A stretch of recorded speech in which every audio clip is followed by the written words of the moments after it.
दोस्तों, क्या आपने जिम रॉन के बारे में सुना है? जिम रॉन एक बहुत ही पुअर फैमिली से आए थे। उनका पूरा परिवार खेती करता था, लेकिन फिर भी उनके घर वाले चाहते थे कि उनका बेटा पढ़ लिख कर बड़ा बने, ना कि सिर्फ खेती करे। जिम ने जब अपना हाई स्कूल कंप्लीट किया तो उसके बाद उन्होंने कॉलेज में एडमिशन लिया, लेकिन उसके 1 साल बाद ही उन्होंने कॉलेज छोड़ दिया, क्योंकि उन्हें लगा कि कॉलेज वगैरह सब टाइम वेस्ट है, उन्हें इसकी कोई जरूरत नहीं है। लेकिन वो कहते हैं कि उनका जो ये डिसीजन था ये उनकी लाइफ की सबसे बड़ी मिस्टेक थी। लेकिन वो अपनी यंग एज में काफी ज्यादा एम्बिशियस और हार्ड वर्किंग थे, तो उन्हें लगा कि उन्हें कोई भी जॉब आसानी से मिल जाएगी, और ऐसा हुआ भी।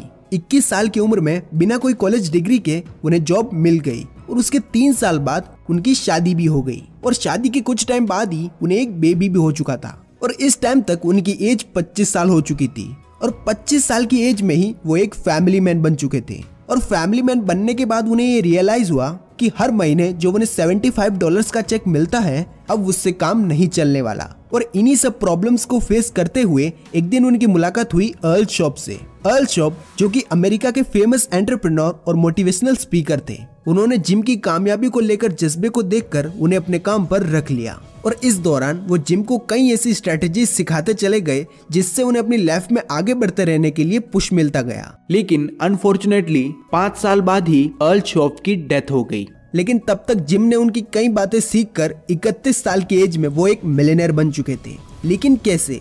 इस दौरान उन्होंने अर्ल शॉप से जो कुछ भी सीखा उसे उन्होंने अपनी book 7 strategies for wealth and happiness में डिटेल में डिस्कस किया है। आज की इस वीडियो में हम इन्हीं स्ट्रेटजीज के बारे में जानेंगे। हम जानेंगे कि कैसे जिम रॉन ने 31 साल की एज में खुद को मिलियनेयर बना लिया। So let's begin. Number 1, unleash the power of goals. दोस्तों, इमेजिन करो कि एक फुटबॉल के ग्राउंड से पोस्ट ही हटा दिया जाए तो क्या होगा। ऑब्वियसली प्लेयर्स गोल को एक दूसरे को ही पास करते रहेंगे और गेम का कोई भी रिजल्ट नहीं होगा। इसी तरीके से बिना गोल्स के हमारी लाइफ भी मीनिंगलेस है। एक बहुत ही फेमस डायलॉग है कि अगर आप किसी चीज को शिद्दत से चाहो तो पूरी दुनिया तुम्हें उससे मिलाने की कोशिश में लग जाती है। आप खुद से ये सवाल करो कि ऐसी कौन सी चीज है जो आपको मोटिवेट करती है और आप उसे किसी भी हालत में हासिल करना चाहते हैं। अगर आपको इसका जवाब मिल जाता है तो वही आपका लाइफ गोल है, और अगर वाकई आप उसमें इंटरेस्टेड है और आपका फ्यूचर उसमें ब्राइट है तो आप उसे हासिल करने का रास्ता खुद फाइंड कर लोगे। अब यहाँ पर आपका गोल बड़ा तो होना चाहिए, लेकिन इतना भी बड़ा नहीं कि आप उसे अचीव ही ना कर पाए। ऑथर जिम रॉन कहते हैं कि अगर आपको अपना गोल पूरा करते टाइम फेलियर मिल रहा है तो फेलियर पेनफुल होना चाहिए, इतना पेनफुल कि हर बार हमें उसे ना करने का दुख हो। क्योंकि अगर फेल होने पर हमें पेन नहीं होगा तो कहीं ना कहीं हम उस फेलियर को ही अपना कंफर्ट जोन बना लेंगे। जिम रॉन कहते हैं कि लोगों की लाइफ में जो गोल्स होते हैं वो 2 तरीके के होते हैं। पहले शॉर्ट टर्म गोल्स, जिन्हें हम 1 महीने, 6 महीने या फिर 1 साल में कंप्लीट करना चाहते हैं, जैसे डेट से बाहर निकलना, किसी टूर पे जाना या फिर अपने लाइफ पार्टनर को फाइंड करना। और दूसरे होते हैं लॉन्ग टर्म गोल्स, जिन्हें हम अगले 10 सालों में तो कंप्लीट करना ही चाहते हैं, जैसे अपना घर, एक सक्सेसफुल बिजनेस या फिर एक रिटायरमेंट फंड। इन दोनों ही तरह के गोल्स की अगर आप पहले ही प्लानिंग कर लेते हो तो फिर आपको एक बहुत ही बड़ा रीजन मिल जाता है कि क्यों आपको बिना रुके अपने गोल्स पर काम करते रहना है। Number 2, always seek knowledge. American author और मोटिवेशनल स्पीकर टोनी रॉबिन्स जब 17 साल के थे तो वो $40 पर वीक की सैलरी पर जेनिटर का काम करते थे। लेकिन जब उनको ये पता चला कि कुछ ही दूरी पर जिम रॉन का सेमिनार होने जा रहा है तो जिम रॉन के सिर्फ 3 घंटे की सेमिनार के लिए टोनी ने $35 खर्च कर दिए। ये इतना अमाउंट था जिससे वो अपने पूरे हफ्ते का खर्चा निकाल सकते थे। लेकिन बिना ज्यादा सोचे उन्होंने ये इन्वेस्टमेंट की और 3 घंटे की सेमिनार में उन्होंने काफी कुछ सीखा। और टोनी अपने काफी इंटरव्यूज में भी ये कह चुके हैं कि मेरी सक्सेस में काफी बड़ा हाथ जिम रॉन का भी है, क्योंकि उन्हीं के सेमिनार्स को अटेंड करके और काफी बातें सीख कर उन्होंने अपनी लाइफ चेंज कर दी। देखो, हम कॉलेज की डिग्रीज के लिए तो लाखों रुपए खर्च कर देते हैं, लेकिन जब बात आए अपने ऊपर इन्वेस्ट करने की तो हम इसे पैसों की बर्बादी मानते हैं। जिम रॉन कहते हैं कि जितने भी सक्सेसफुल और कामयाब लोग होते हैं वो लाइफ टाइम अपनी लर्निंग पर इन्वेस्ट करते रहते हैं और नई नई चीजें सीखते हैं। फर्क नहीं पड़ता कि अभी उनकी एज या फिर स्टेटस क्या है, वो हमेशा सक्सेसफुल लोगों से सीखते हैं ताकि फ्यूचर में वो खुद गलती करने से बच जाएं। इसीलिए सेकंड स्ट्रेटेजी यही है कि अपने पैसों को इधर उधर फालतू खर्च करने की बजाय अगर आपको कोई ऐसा सोर्स मिलता है जो नई स्किल सीखने में आपकी हेल्प करे तो वहाँ अपना टाइम और पैसा इन्वेस्ट करने से पीछे मत हटो। लेकिन इसी के साथ आपको ये भी मेक श्योर करना चाहिए कि जिस भी चीज को आप अपना टाइम और पैसा दे रहे हो वो चीज वर्थ इट है या फिर नहीं।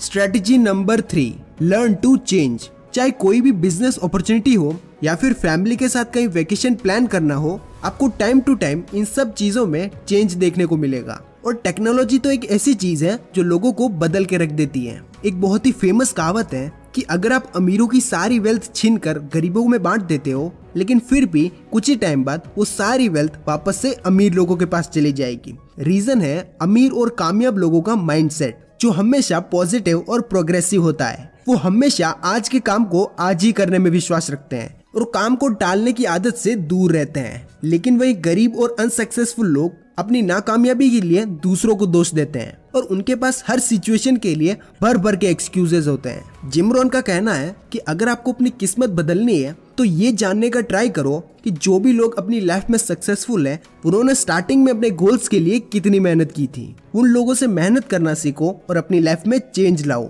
अब ये चेंजेस एक दिन में लाना तो पॉसिबल नहीं है, इसलिए रोज खुद को थोड़ा थोड़ा इम्प्रूव करो। जैसे एग्जाम्पल के लिए, अगर आप रोज सुबह 10 बजे उठते हो और आप एकदम से 5 बजे का अलार्म लगा लेते हो, तो शायद 2-3 दिन परेशान होकर आप वापस से उसी रूटीन में आ जाओगे। इसीलिए कुछ दिनों तक आप पहले 9 बजे उठो, फिर 8:30, फिर 8, और इस तरीके से आप अपनी इस हैबिट में चेंज लाते जाओ। इससे आपको स्टार्टिंग में ही बहुत ज्यादा एफर्ट्स लगाने की जरूरत नहीं पड़ेगी और आपकी ग्रोथ भी होती रहेगी। Number 4, control your expenses. Earl shop gym Rohan से हमेशा यही कहते थे कि जिम, अगर जिंदगी में ज्यादा पैसा और कामयाबी चाहते हो तो पहले खुद को उसके लिए लायक बनाओ।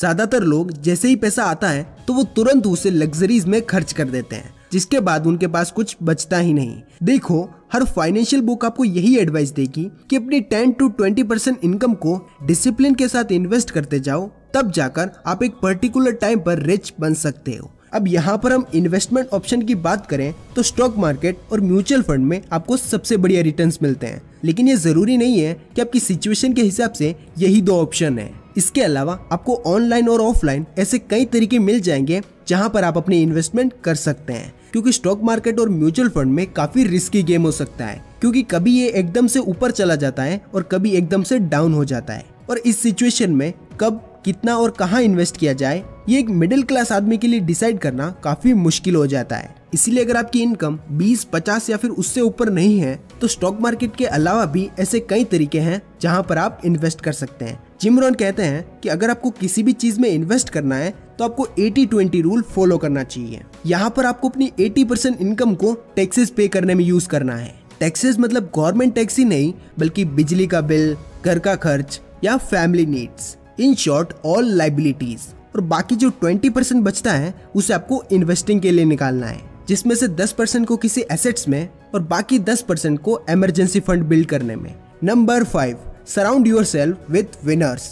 ये कहा जाता है कि आप जिन 5 लोगों के साथ अपना ज्यादातर समय बिताते हो, आप उनके एवरेज होते हो, यानी उनकी अच्छी बुरी आदतें आपके अंदर रिफ्लेक्ट होने लगती है। अगर वो अपना सारा पैसा लाइबिलिटीज में स्पेंड करते हैं तो आप भी वही करोगे, या फिर वो अपने ड्रीम्स को पूरा करने के लिए बहुत ज्यादा हार्डवर्क करते हैं तो तब भी आप उनसे इंस्पायर होकर उनके जैसा ही बनना चाहोगे। चाहे फ्रेंडशिप हो या फिर रिलेशनशिप, हमेशा ऐसे पार्टनर को ढूंढो जो आपको और आपके सपनों को सपोर्ट करे और आपको सही रास्ता दिखाए। जैसे जिम रोहन ने अर्ल शॉप को चुना, जो उनकी लाइफ के चेंज हो जाने के सबसे बड़े टर्निंग पॉइंट बने।